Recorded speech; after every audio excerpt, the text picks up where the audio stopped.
Avaldan kaastunnet Eestile. Liisa Pakosta jäi valitsusse. Tuuakse Rootsi retsid Eestisse, Tartu vanglasse, vägistajad, kiremõrvarid, maksupetturid. Ma saan aru, teie etteheide on see, et Tartu vanglas hakkavad istuma kurjategijad, mitte ausad inimesed. On see nii või?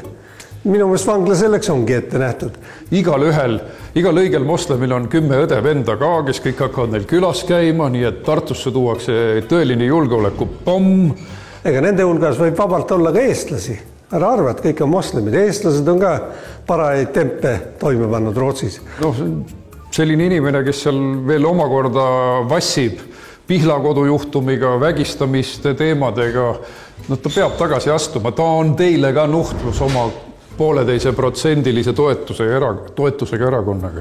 Minu arvates on üle pika aja üks väga tarmukas ja väga tubli ja ettevõtlik justiitsminister. Mulle Liisa tegelikult väga meeldib. Meeldib just sellepärast, et tal on mõtteid, tal on ideid, ta tahab neid läbi viia, ta on silmad säravad. Tal on silmapaistev kogus rumalaid ideid ja see on kahjulik aktiivne pluss rumalad ideid. See on väga halb komplekt. Ei, mina ei ütle, et tal on rumalaid ideid, ma ei väida ka, et ma kõigi tema ideedega nõus olen.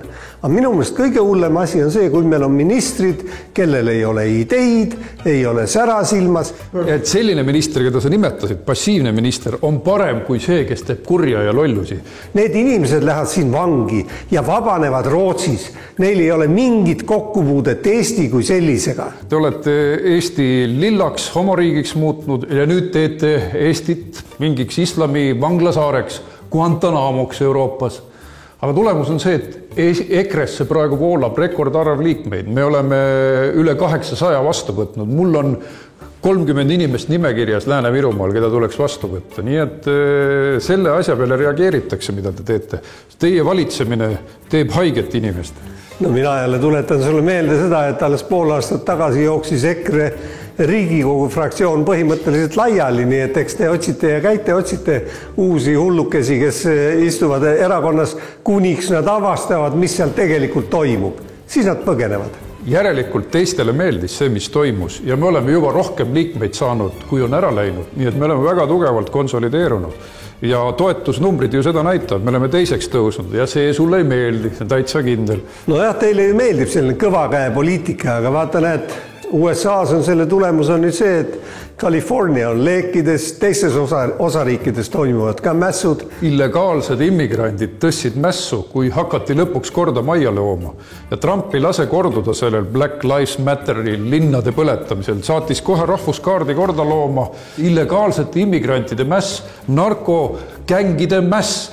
Selle vastu Trump ongi ja selleks rahvas valis ta võimule ja selleks valib ta EKRE ka võimule, et me kaitseks eestlaste huve. Poolamets Ameerika oli ka kunagi õigusriik ja inimesi ei pistetud pokri ega vahistatud lihtsalt sellepärast, et nad nägid välja võib-olla natuke tõmmumad või käitusid kuidagi kahtlaselt. Midagi pidi toime panema selleks, et saada karistatud. See on pullikaka. Illegaalid ja narkokängid tulebki välja saata. USA puhastab ennast mingitest tohututest kriminaalsetest. Aga seda tuleb teha. Kui mina hakkan siseministriks, ma teen seda täpselt sama. Veame Kihla, Poolamets, sinust ei saa mitte kunagi Eesti siseministrit. No vaatame, veame Kihla. Ja see on Eesti õnnistus.